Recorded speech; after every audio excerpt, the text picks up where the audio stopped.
seid fest und mit dem Wind wehte Gelächter herüber. Sie nahmen ihre... Hi, it's Roger from Gospel Boat.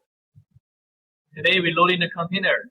So today the topic is how we're loading the container from the factory. And you can see this is a 45 high H2 container, which is the maximum size for the regular container. Today we're loading this 9 meter easy craftable with 2.45 meter. It's the maximum can be loading for the container. You can see this container is more higher than the regular 40 foot.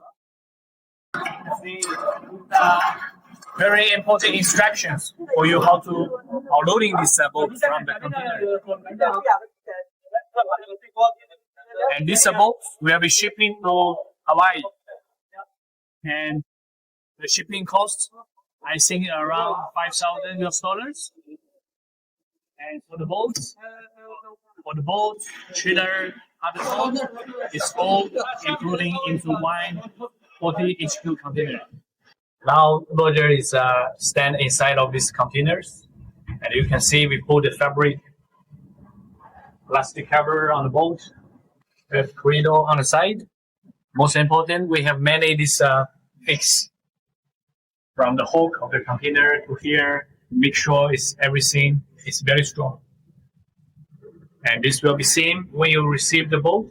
The container you have to release everything, all the fix there, then you can be unloading from the containers. So when you receive the boat, when you're unloading from the container, this is one of the questions from the customer.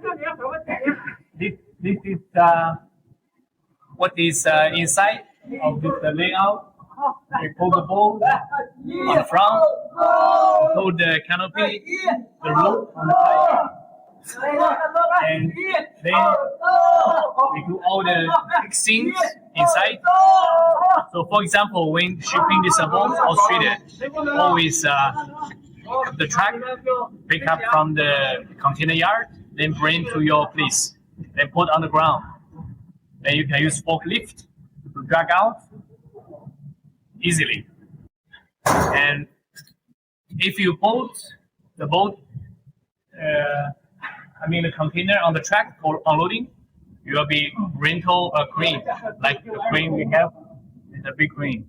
Then a forklift to be cooperate together, so this make easily. And one important is you have to be make sure when you're unloading to be very strict, very strict. So you have to be checking when you drag out and you have to be checking on this side very carefully to be make sure on the street. So this make sure is no damage any pins, any structures.